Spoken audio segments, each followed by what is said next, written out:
Hey, this is the Turned On podcast, and, Tucker Carlson, who's been in the news a lot lately, said something recently. He said something ominous is happening to men in this country. Something ominous. Hey, it doesn't take much to look around these days and say something is going on with men. What can we do, though? If you're a woman out there, is this your husband? Is this your son? If you're a man out there, what are you recognizing? Well, I got a special guest today, and we're going to bring him into the studio because he is a man's man. He is an entrepreneur. He's a believer. He's a husband. He's the father of 4, but more importantly, he's a man. So stick around. We're going to interview him right now on the Turned On podcast. Hello, and welcome to the Turned On podcast. I'm Angelique Norrie, and my husband David and I have made it our mission to break the darkness by flipping the switch on the 4 most important areas of your life: in health, relationships, business, and in faith.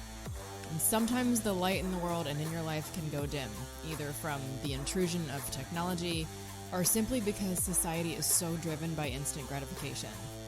It's our mission to help people see that we're hardwired for connection and that the best things in life come when we turn on the light to see with new eyes the opportunity that exists just a flip away. So if you're ready to stir your spirit, open your eyes, and profit in all areas of your life, then let's get turned on. Here we go. All right. Let's get manly here on the Turned On podcast. You know, Angelique said, if you're ready to stir your spirit, if something in your world has gone dim, men, we're talking to you today. Ladies, again, I said this is for you as well. Something in the spirit of men is gone wrong. Again, Tucker Carlson said something ominous has gone wrong. My friend today that's on here is my good friend. His name is David Fields. He is the co-host of the Shoot Me Straight podcast, which he does with a guy you might have heard of named Eddie Gallagher. He's an entrepreneur. He is a believer. And most importantly, he will tell you he is a husband and father of 4. So, David, welcome to the podcast. Thank you so much. So when Tucker Carlson says something ominous is happening, what does that mean to you? I think it can, with Tucker, I think it can mean a bunch of different things, but I think what he's referring to is something that's been happening for a long time. And I think that's just that men have been just deprioritized, in a lot of ways feminized and overlooked in our society. But I believe it's happened for a long time. Well, you interview men every day. I saw the other day you interviewed a World War II Army vet. You asked them how to have a successful marriage after 50 years. Eddie is your co-host. You have real men come on every day. What are some of the valuable lessons you've learned on the Shoot Me Straight podcast? Oh man, I've learned so much. And honestly, it's been a mission of mine as well. It's just growing and being not just more of a traditional masculine, but like what that really means. And I believe that God made us that way, into just growing into what we've been. Some of the guys that we've had on have been, from the world's perspective, some of the most manly men, right? They make me look like super small. They're like bodybuilders to lots of different Navy SEALs. But the ones that I look at and I go, man, I want some of these attributes or some of these things that they have. Hasn't been external things. It's been everything from like internal control, like emotional control. It's not that guys aren't emotional, but having control over them. Yeah. To a deep sense of purpose and duty, to a provide, protect, lead. That's always those 3, but what that really means. And I think one of the big things is a lot of guys will start with the external stuff and try and lead other people, try and, do business, external things, but they don't really lead themselves. Yeah. And some of the guys that I would consider role models in masculinity be guys that have really dug deep and lead themselves, and then from that flows the external stuff. Amen. Brother, we met and we had so much in common. And, you said you have 4 children, and I know that's a big part of who you are. I know being a great husband. If we look to the Bible and the Ephesians verse, which is such a popular verse, especially for men, and sometimes it gets misconstrued in our current day because people want to always say, well, the Bible, it's not fair towards women, or it's such a misogynistic type of thing, but it's not true if we look at it. And I'm going to read this. It says, wives, submit to your own husbands as to the Lord, okay? And it says, but for the husband is the head of the wife, even as Christ is the head of the church, his body, and himself its Savior. So it asks us to treat our wives like Christ treats the church. If we go back and we look at something like 1 Corinthians, which is always a popular verse, it says, men, be watchful, stand firm in the faith, and act like men. It says it right there. It says, men, act like men, be strong. But then here it says, let all that you do be done in love. So, David, I love how we started off with this, because you alluded to something internally first, rather than, hey, I'm a man because I have big muscles, or I'm a man because I can grow a big beard. No, you're a man because you're inner man. And the word I think I gravitate to, what I think is part of really becoming a man, is self-discipline. And not just self-discipline for working out or self-discipline for what we eat, but the spiritual self-discipline to prioritize your family and your responsibility, and to discipline yourself from the distractions that you and I have fallen into before we really became who we are. 100%. And my experience would mirror what you're saying. I about 3 years ago or so, I hit a place where I had done the external, and that's, and just as a side, shoot me straight. It really, the reason we even started a podcast, and you guys were a part of that initial thing, is because of people's stories are some of the most impactful, changing things. Just being vulnerable and sharing your story. And 3 years ago, I hit a place where I was going, okay, I've been successful. I'm more successful than I ever thought I would be. Now I've automated, what's the next conquest, what, and really found myself in a place of, man, I'm missing big pieces here. My life isn't really in alignment. I don't feel like I'm really a man. I feel like I'm pretending, in a sense. And I had the external things down. Anyone that looked at me probably would say, oh man, he's this mature, godly, driven, successful man. And so I started on this journey of, hey, the very first thing is, if you think of it like a chiropractic adjustment, God made an order for things. And the order for my life is God, then my wife, right? And then the kids. And that gets all out of alignment, right? And you can't get it back in alignment unless, for me, it couldn't have gotten back in alignment unless it started with God. Yep. And so I started just pursuing having that deep relationship with him again.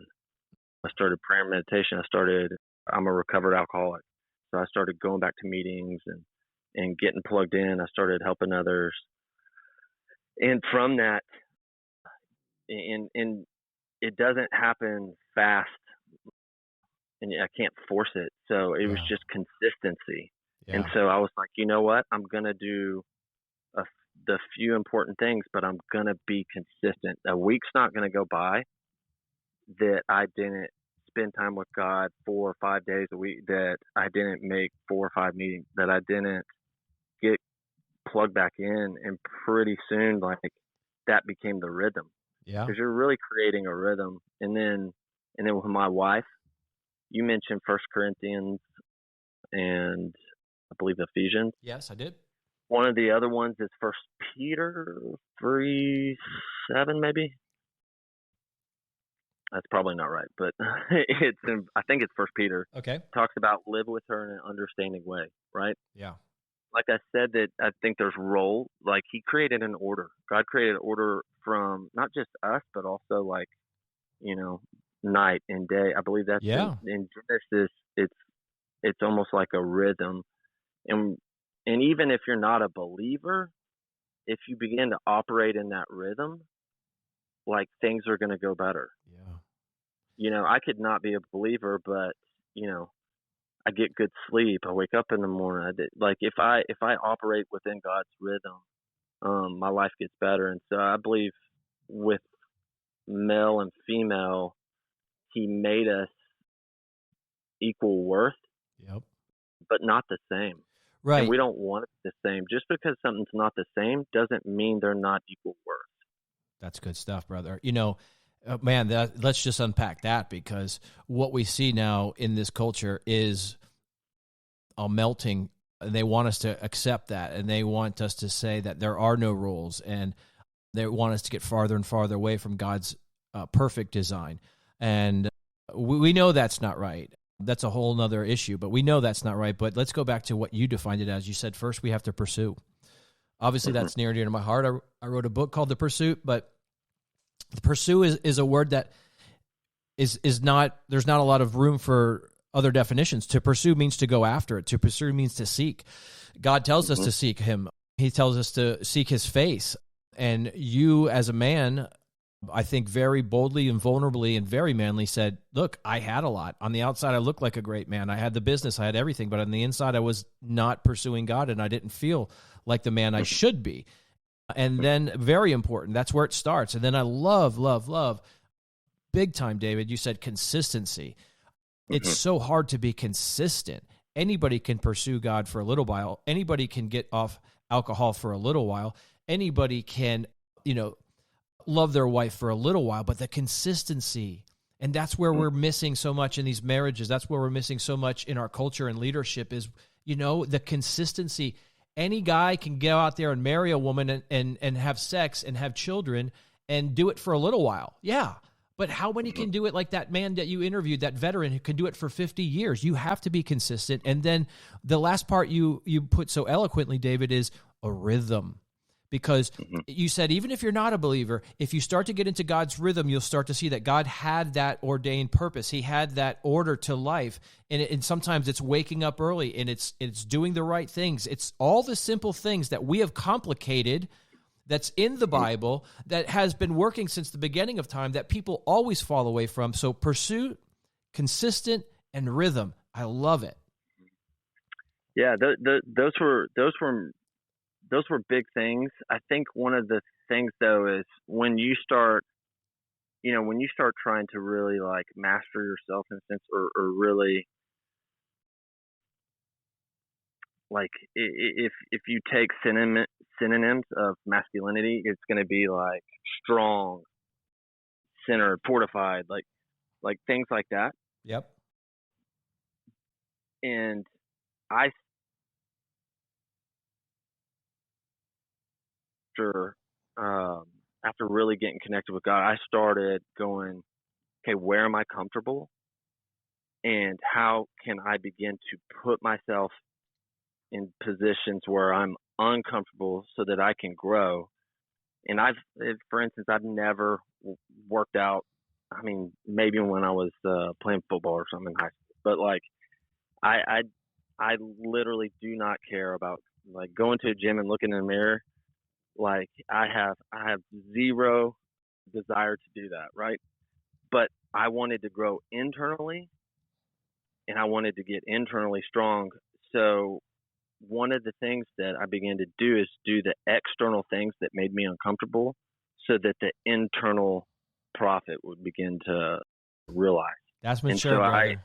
That is maturity. Externally started working out. I started training MMA and jiu-jitsu and those things. And as I did that, I started that podcast. Yeah. I mean, you were one of the first episodes, and I'm like, a camera turns on and I'm like, it made me uncomfortable, but I'm gonna consistently continue to do it because I want to level up. I want to grow. If a man is not uncomfortable in his life and leveling up, then man, he's not.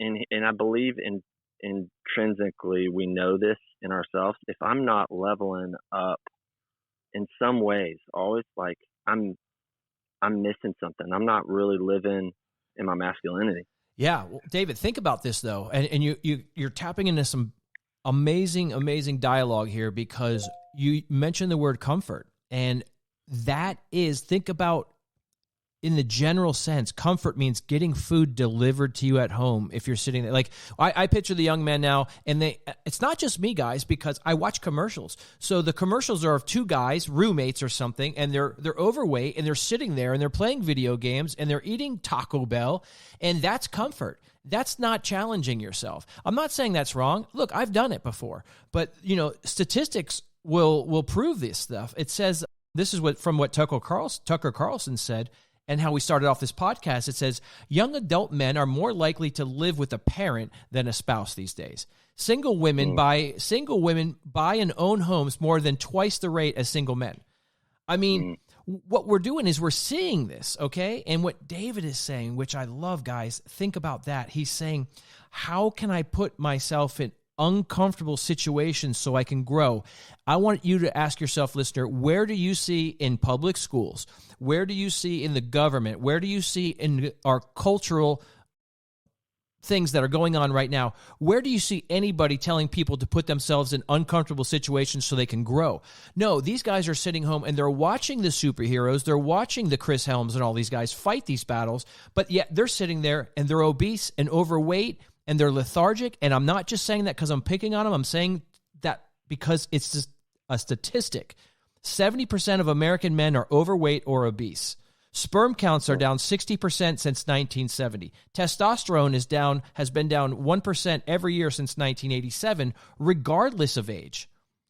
David, half of the young men who took the Army's physical fitness test, almost half the young men failed it. So I'm not picking on people. I'm reading statistics, and something's wrong there. And I believe we can go to the physical part. Like David said, there's a physical component, but it starts first with the inner man. It starts first with bringing men to God. Nowhere in the Bible does God say for a man to be lethargic and lazy. Nowhere in the Bible does God say that you're not supposed to marry and to treat your wife with honor, okay? So there are all these things, but they're physical, but it starts from the inside. David, you and I spoke about John Elridge. He's got an app called Wild at Heart, and John Elridge is a pastor and an author, and he always talks about manhood. And I wanted to get your thoughts on this quote, David. He says, "A man needs a battle to fight. He needs a place for the warrior inside of him to come alive and be honored, trained, and seasoned. If we can reawaken that fierce quality in a man, hook it up to a higher purpose, and release that warrior within him, then the boy can grow up and become truly masculine." I totally agree with it. And I think here's one thing that I think about this, and maybe it's my perspective of it being around so many different men that are coming in, and young men and older men, is I think I'm seeing a shift where guys they're beginning to change. A lot of guys are beginning to get involved in some sort of martial art or jiu-jitsu, like really blowing up, stuff like that. Even within jiu-jitsu, you see, in I experienced last night, I flew in one of the Gracies, and we had him train with us and do a podcast with us, eat with us. Like, we create that community, that bond within men, and there's a trust that, hey, we are all leveling each other up, and we're all holding each other accountable in it. And I mean, we're tribal, and there's something to that is way more than practical. Yeah. Because I mean, the chances of walking down the street and, like, having to choke someone out. Yeah. at least where I live, like it probably will never happen, right? But like growing in the ability, the confidence that comes. I mean, I've trained for like pretty hard for a year. Yep. The confidence I have now that has just been built up from training and being poured into from other men Yep. is, I mean, it's tenfold.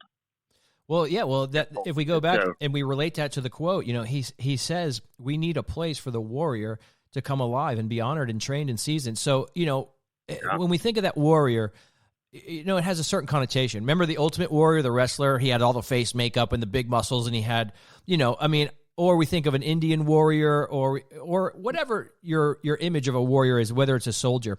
The warrior for God is a man who does ask himself to step out of his comfort zone. And the Bible tells us that you will be tested, and you will be asked to come out of your comfort zone and leave the world behind. But there's a reason why the apostles went together. And even when they separated, they went off by two, never alone, and they had to be reawakened. They had to have a fierce quality about them, because none of them died, easy deaths. They all were persecuted. They all died violent deaths.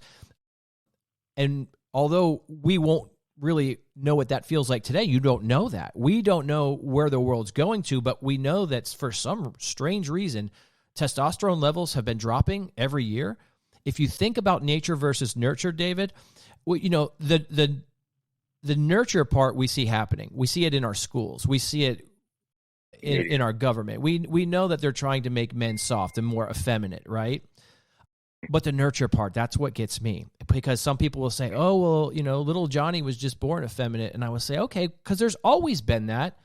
But why so much now? And if you look at some of the things that in the food, if do a little bit of research on BPA, all right, which was in plastics, and what that does to a child in utero. Do a little bit of research on what it meant to have some of the sunscreens that people were applying to their skin. Do a little bit of the research on the protein, the soy proteins, and what they have an effect on estrogen and testosterone levels. It's not beyond the realm of thinking to say, hey, wait a minute, it's not just nurturing.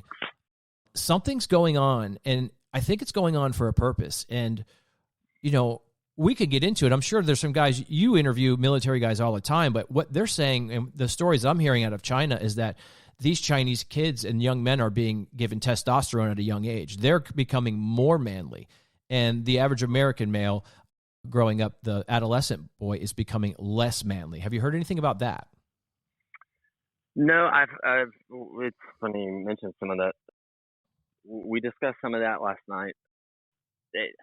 I think some of those things I think of, like, do I believe it? Probably. Like, it's there's few things that I don't believe nowadays as far as agenda, right? But I think a lot of it is like, what can I control? What can I control? Like, how can I contribute?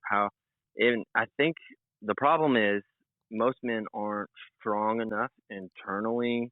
They don't have their life in order enough to begin to even think about contributing to masculinity as a whole, or making a bigger contribution outside their little sphere. Okay. And so until your life is in order, until your home is in order, it's like you're aligned internally, then you begin to be able to make bigger impacts, right? Because it starts first with the home, starts first. And there's some warriors out there, right? Like Jordan Peterson has, like, if he ever listens to this, like, please come on both of our podcasts. Exactly. But we talked with Joe Rogan the other day. I think he's been very influential. There's been Eddie's really influential. There's a lot of guys. I've got to meet so many guys that are good, strong, as Peterson would say, dangerous men that have themselves under control, right? And they're making contributions to men, and men are hungry for it. To be honest, some of the thing I think with young men is, especially young men, I maybe older men too, that they're sitting there and it seems overwhelming. It's like, I feel so defeated. I don't even know where to start. Yes. Like, and so for them to think, but they know something's off, and so they're just beat down. And I think the thing that they need to hear a lot of times,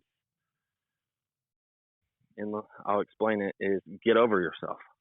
Like, you're gonna have pain no matter what. Like, that's just pain and suffering's a part of life, especially a part of being a man. Yeah. Like, is struggle. Struggle is going to be so integral. I mean, it's going to happen whether you're bettering yourself or not. If you don't level up and begin to grow as a man and grow into being a good man, like a true good man, like, you're going to struggle.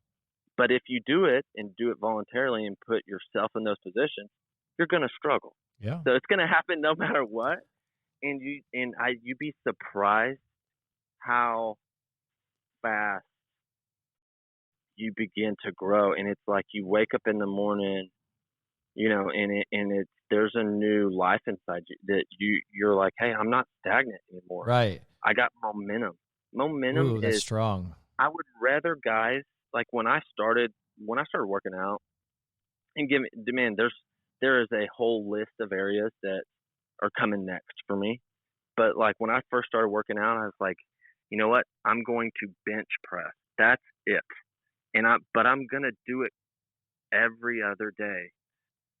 And I'm going to consistently do it. And when I consistently do it for a while, then I will look at adding something else. And so you'll have guys that will watch a David Goggins video or, and they get motivated, like, okay, I'm going to change it. And then they like pack on so much stuff, get overwhelmed. They don't become consistent, and they drop off on everything. Yeah. And so it's like, if you just do one thing and do it consistently for a couple weeks, a month, like, do it consistently. Yep. And when you do that, and then add on something else, momentum is huge. That momentum. Yeah, I love the fact that you said momentum, because it's weird. Something, and I'm not trying to brag, and I want to say this in the right way. For my whole career, I've had men reach out to me. Sometimes men that I know, sometimes men like that I've just met once, sometimes just a husband of a wife, and just pour their soul out to me, confide in me. I honor that, because I'm not one of those guys who always tries to be macho. I try to be sensitive, but I try and be stern, but I try and lead by example, and especially a godly example. But the reason I say that, David, is because you just mentioned that there's men out there that are hurting and they're stagnant and they don't know where to turn. And then, the fact of the matter is, if we look at something that's scary, is that 77% of all suicides by men in America are middle-aged men, but they're twice as likely to die of a drug or overdose. And what we see is that there's a 43% rise in suicide rates between 1997 and 2014 among men, And so what we go back to is, you talked about that tribal feeling, that leveling up with men. And we start with a young boy, and another statistics, 1 in 5 children live with their mom only. And so they don't have that manly role model. I remember I volunteered for Big Brothers Big Sisters when I was in my 20s, and I still am in contact with that young man today. I mean, he just turned 32, and I got to know him when he was only 8. And so it seems like forever. I'm like, made me feel old. But what we're saying is, now his dad wasn't in his life for a reason, and his mom had passed, and he turned out good. But what happened was, even a little bit of godly influence from his grandfather, and the little bit of time that I spent with him, when I went to go talk to him when he was going to college and he had to write a letter about his biggest influence, David, I was feeling terrible. I was feeling guilty because I'd only spend a couple hours with him every other week. And I remember thinking to myself, man, I really fumbled this big brother thing. And so when he got ready to write his college entrance exams, and he was telling me who he was going to write about for his biggest role model, the last person I thought about was myself. Because here I am beating myself up for not spending enough time with him. And he says me, and I just was like, I lost it, man, because what it said to me years later that I realized is that it doesn't have to be a lot of time, but we do have to pour into the youth of America. And if someone doesn't have a father for some reason, we have to find them a good, godly male role model. And that's what's happening in our country is we're not seeing enough of those. So with you and Eddie and the guys that you bring on the show, and I know you being a dad, it's huge. Yeah. So you mentioned it not needing to be a lot of time. It's the quality, right? And that, to be honest, that is also with my wife as well. Like it really every relationship I have. In 30 minutes, an hour worth of my being present, being actively engaged, even on our podcast, like if I'm so zoned in on it in that time, in an hour, 2 hours, I know someone's life possibly more than people that have known them for years. Right. And but it's that engagement. And to circle back to how we first started, there's a rhythm and an order. And I think part of that order is older men helping younger men, because for the benefit of both. And I think it's not just men. I think that goes for women too. They need that too. But that mentorship deal, that's how God set things up. That's why when he wrote that letter, you'll never forget that. That was so impactful to you that you saw you had an influence and you changed someone's life. Eddie was at some gun show the other day, and this young man was sitting back a ways and looking at him. And finally, after a little bit, he approached him and he was like, Mr. Gallagher, and he's like, yes. And he's like, I just wanted to let you know that I was going to kill myself, and then I listened to your podcast, and man, it completely changed me, and you changed my life. And he breaks down bawling, and Eddie's probably he's up there of some of the most stoic dudes I know. Yeah. And Eddie's like, he goes and takes a walk with him for a couple hours. He's like, dude, I was in tears. Yeah. And so it's like that impacting young men, super, I won't even say it's life changing. It's, you don't want to miss it. I think sometimes we'll look at things and go, man, this is not good. This is not good. And which it isn't. But I think one of the things is you don't know what you're missing. One of the things that scares me the most now is not realizing my potential and wasting another day. Day. And it's like, man, your life can be, God knows where it could go if you don't waste it. Like, you don't want to. You're going to suffer, and life's going to happen anyway, right? But if you put yourself in that position, make yourself uncomfortable, address the things you need to, God knows where it'll take you. Yeah. Well, you did that clip the other day when I was on your podcast, and we were talking about grown men looking back on their life and not wanting to look back on their life with regrets, right? And I said, hey, the worst thing you could do is not be present, and then you're on your deathbed one day, and you look back and said, I should have spent more time with my kids. I should have spent more time loving on my wife. I should have spent more time in the presence of the people that needed me the most. And let's get into marriage, because that's another big part of it. I do want to bridge this, because you mentioned Jordan Peterson, and in my book, he had an interview with Joe Rogan, and I remember he said something, because when we talk about where things are going, and I think things, even if you're not a huge conspiracy theorist, or a reality shows us that something is afoot here. Something is happening. Things have changed drastically. When we talk about what's happening to the American male and masculinity in this country, it's not something that is just happening gradually. It's happening at a lightning speed. And Jordan Peterson said this on the Joe Rogan podcast, and it was so powerful, I had to include it in my book. He said, things get to terrible places one tiny step at a time.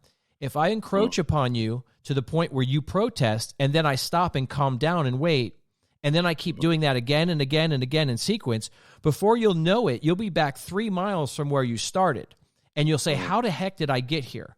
And he says, what happens is, well, I pushed you a little bit farther than you should have gone, and then you agreed. So we here, remember there was the wall in Jon Snow, right? Jon Snow had the wall, and he was the protector of the wall. And that wall was like this big metaphorical thing between good and evil. Well, there is this wall, and we are in a war for masculinity. We are in a war to save the family. We are in a war to save marriage. We are in a war to save culture. And men, we are the watchmen on that wall. And it is a responsibility, and it starts with us. And it doesn't mean you have to be a huge warrior in terms of fighting, although, like you said, that helps you, and certainly to be able to defend yourself. But you have to be a warrior on the inside first. You have to be self-disciplined. You have to be able to keep yourself in a place of uncomfort, right? Like you said, challenge yourself, and so you can make the people around you more comfortable, i.e. your wife, your children, and provide for them in a godly way like God intended us to, right? 100%. And it's not like you could have some guy that is a bodybuilder, right? But his like where he needs to put himself uncomfortable is, maybe it's, getting that degree that he's like, man, like maybe it's putting himself out there with public speaking or something like that, It's, There's every area that's weak in his life of him growing and being a good, strong, godly man. To not acquiesce out of fear. I think with that quote that Jordan Peterson and Joe Rogan said, a thought with that is that it can go the other way too. I think the best times that we could have is with really good, strong men leading, right? And when it can go, instead of 2 steps back, 1 step forward, 2 steps back, 1 step forward, it can go 2 steps forward, because part of being a good man is proactive. Yeah. I don't wait for my wife to explode on me about something. If I see something's wrong, then I'm going to address it. I'm going to bring it out. What's going on? We're going to talk about marriage. 1 Peter, it's like live with her in an understanding way. Well, man, they are like us, but they operate completely different. And most guys just accept that that's kind of a mystery. Like, we'll never understand women. Every woman's like some mysterious creature, it feels like, that I don't understand. Everyone's probably been in arguments where they're like, I'm trying to follow the logic in this, but I don't understand it. So, yeah. But that's not the truth. You can understand so much about, like, I think my growth and understanding women in general, and then specifically my wife, will never end.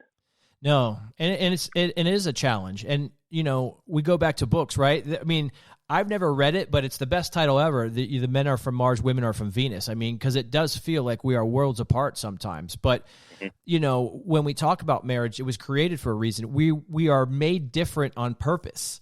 And my wife has said this early on in our marriage. She's like, we're not there to complete one another. We're there to complement one another, because that famous Jerry Maguire saying was, "Oh, you complete me." And she's like, no, God should complete you.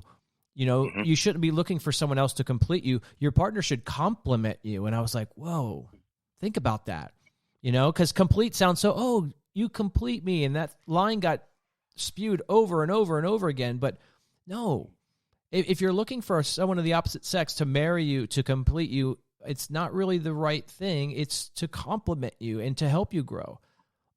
Yeah, for sure. There's a book by Mark Driscoll. It's called Real Marriage. And Mark Driscoll, Angelique saved me. She literally brought me to the Word.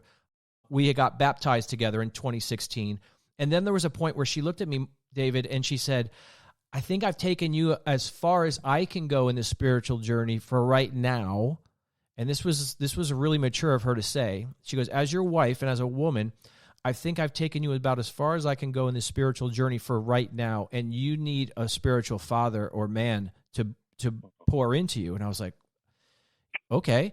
And then at the same time, someone recommended this guy, Mark Driscoll, and he just happened to be out in Phoenix where we were. And I started going to his church, and I started going to a men's group, which I'd never been to before. And I was like, this is life-changing. And so Mark Driscoll wrote this book, Real Marriage, and I want you to comment on this quote here. He says, while it only takes one spouse to be friendly, it takes both spouses to be friends. When both spouses are unfriendly, the marriage is marked by conflict and coldness.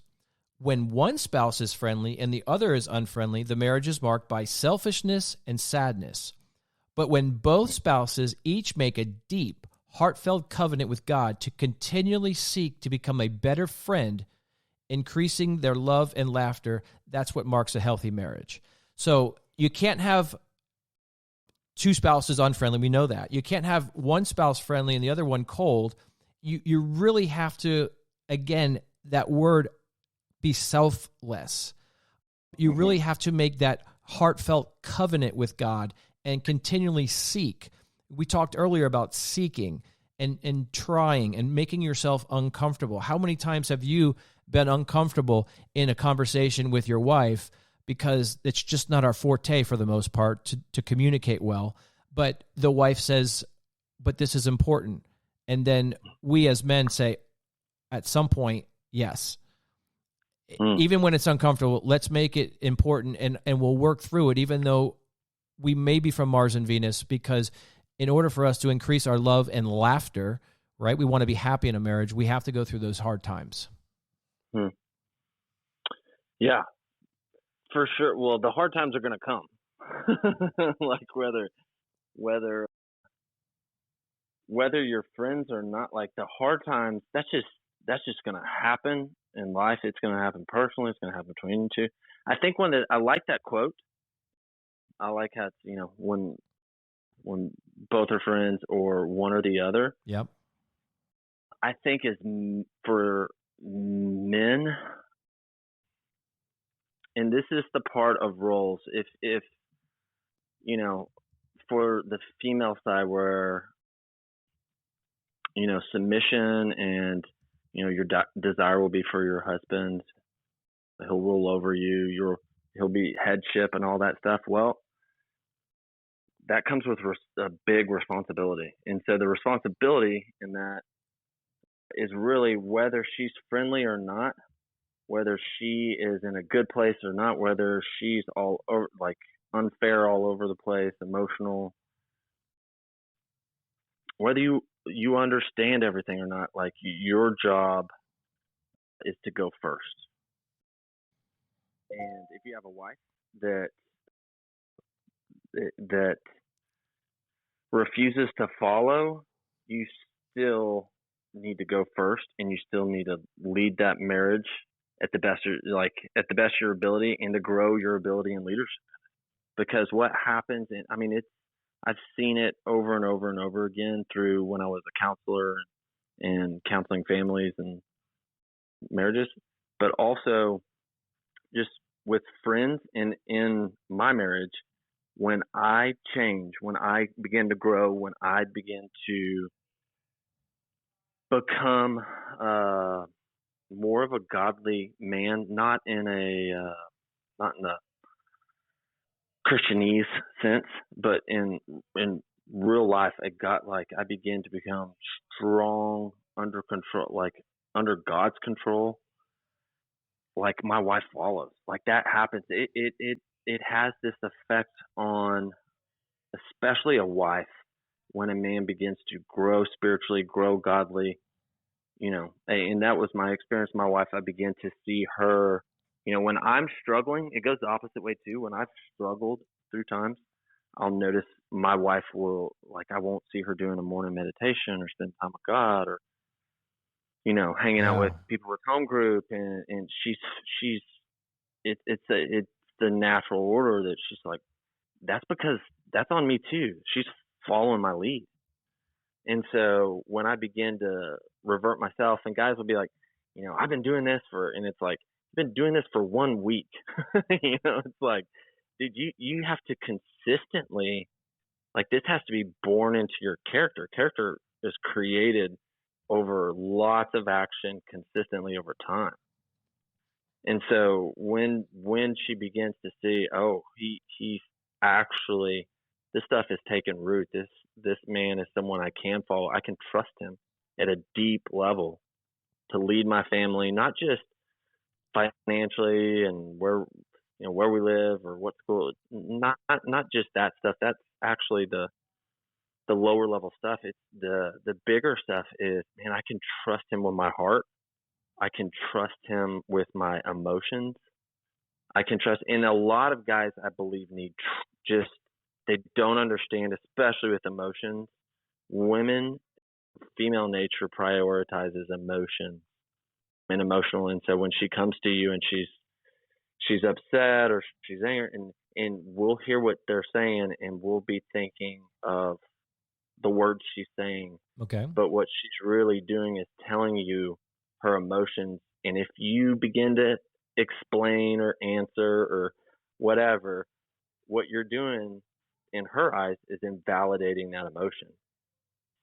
So much of what guys need to do is listen intently and hear her, like let her feel heard and understood.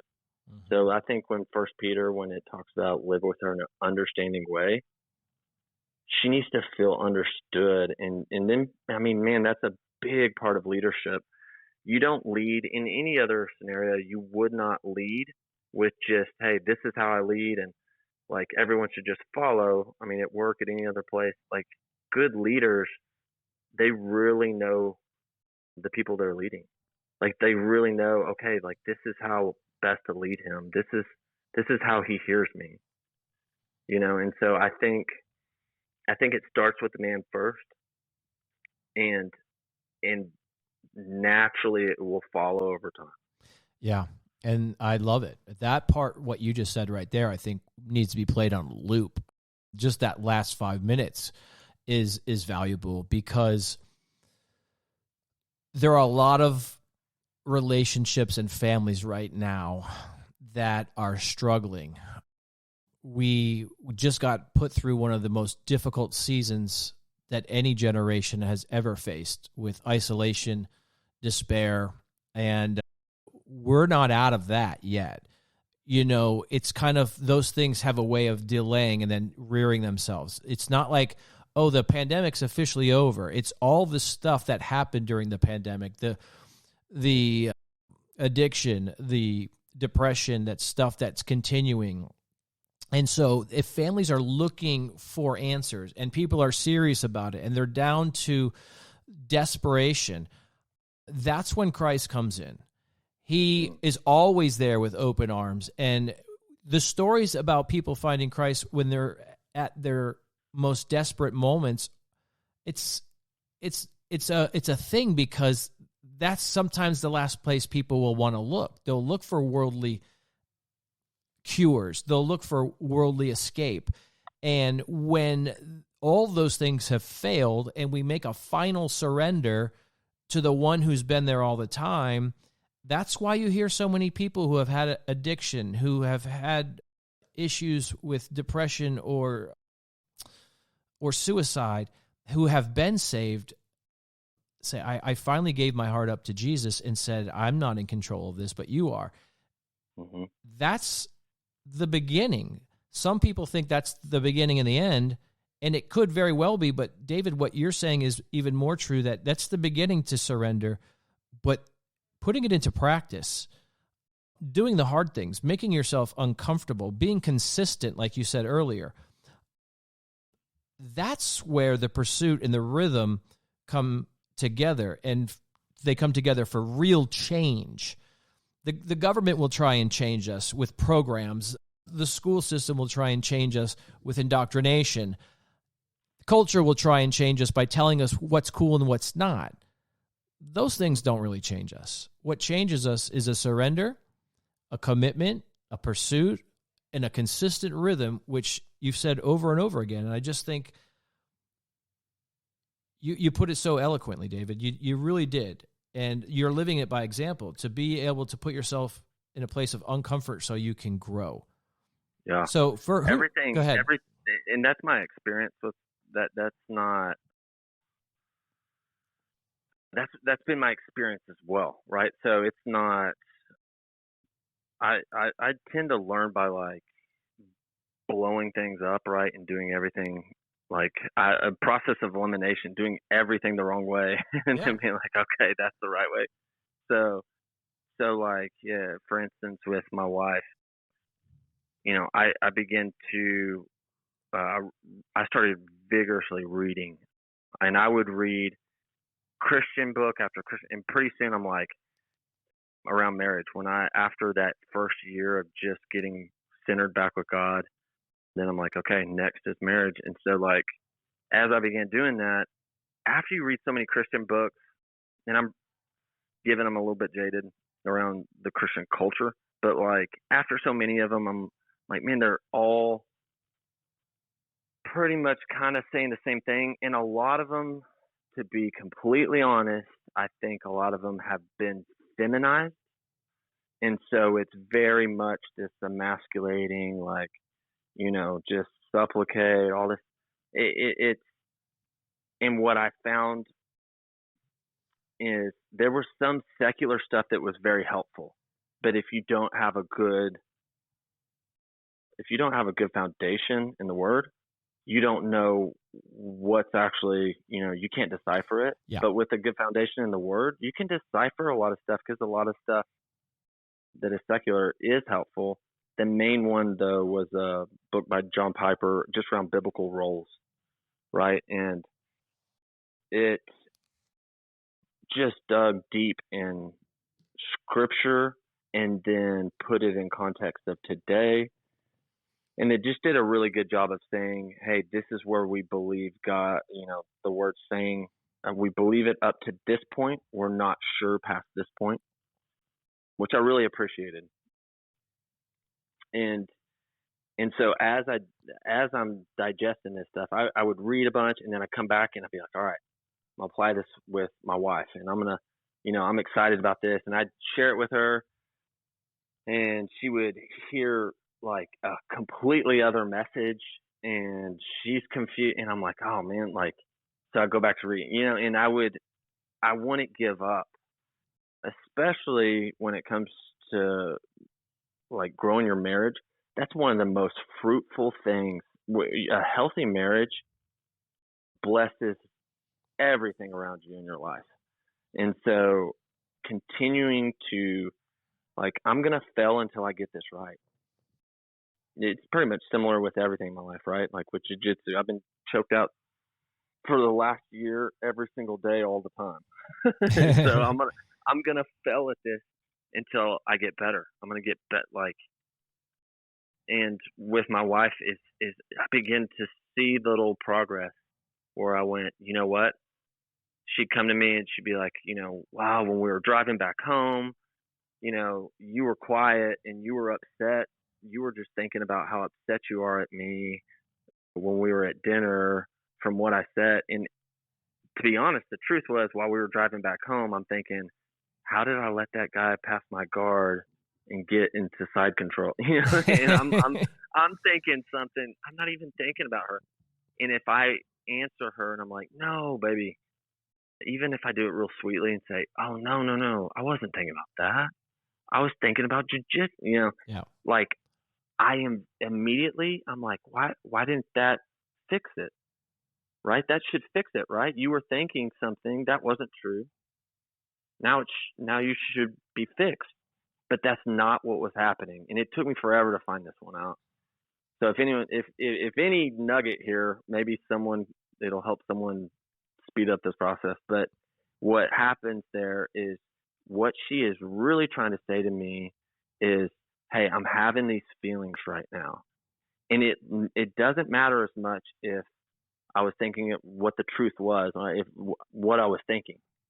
What she's trying to really communicate to me right now is, hey, I'm having feelings and I feel lonely. I feel like, I don't feel loved. What she needs is me to really hear her And then a lot of times I'll look at her and go, okay, there's more. Get it out. Yeah. I'm not going anywhere until you get it all out. Wow. That's Right? mature. That's proactive. Yeah. That's going, hey, no, we're sitting here and we're going to talk until I see that glow back in your eyes. Right? And I'm not going to let you walk away from this conversation until you get all those feelings out on the table and express them. That's what you're doing there when you do that is you're blossoming her feminine nature, right? As a man, like, I need the basic things I say to be heard, but like I don't need to be like deeply heard and understood like my wife does. Like I don't need to pour out like all these different that I have emotions and we connect there, but I don't need it in that same way that she really needs it. And so when I do that with her, and the trick to it, and it's the hardest thing ever, I don't have it down yet, is not saying anything to it. If she really wants to know what I was thinking in jiu-jitsu, she'll ask me again. Yeah. But what and just letting it be. It doesn't matter what she was really trying to communicate there, and learning how to listen to your wife and understand her will blossom her. And you talk about her feeling safe. When she would say safe all the time, I'm like, who is attacking us? Like, what are you talking about? Like, we're safe. Yeah. I mean, I have lots of guns. Like, we're safe. And she's like, no, it's an emotional. Yeah. Women primarily by nature, it's not that they're not logical. Like, we both have emotions and logic, but women primarily will prioritize the emotion and kind of feel their way through life, where men will think and plan and use logic to navigate life. And so those are two things. And so the most important thing for her is that you hear her emotion, that you care about her, that she feels that And so when you do that, man, I tell you what, like, my wife she is more in her feminine now than she's ever been, and I'm more in my masculine, which creates we're more lovers than we've ever been. We have four little kids. Yeah. Right. And it creates that the way God designed us.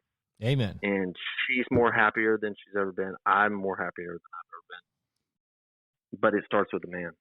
Well, David, let's fix men. Let's fix marriages. Let's fix the world. And that's some great. Right now, you're about to really spike our algorithm, because every 99% of our female listening audience right now is getting on the phone or sending this podcast to their girlfriend saying, you gotta listen to this, and sharing it. So we're going to see a big spike there.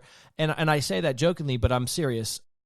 What your advice is in the last hour that we've spent with you, I think is going to resonate with everybody. And I know there are people right now that, including myself, who I just listened really intensely, and I closed my eyes there in that last part of your speech because I wanted to take it all in. These are stuff that we think we know. These are things that we've maybe even heard before, but you had a way of really bringing it out with a lot of genuine intensity and heartfelt intention that I took in, and I started to think about with my eyes closed, as if we weren't even on the call, thinking about how can I be a better husband? What am I need to do to be a better listener? How can me leading the family and taking risks and getting uncomfortable, how can that help me be better? But how can it help everybody in this house become a better person? So David Fields, thank you so much for joining us. Again, guys, you can find him on the Shoot Me Straight podcast, and you're going to find topics like this, but I just can't thank you enough, David, for coming on and sharing your heart, sharing your wisdom, and being a fantastic guest here on the Turned On podcast. Thank you so much. Thank you, guys. Happy 200th episode, by the way. God's blessing it, and he's blessing it with people like you. Yeah, awesome. Thank you so much. All right, brother.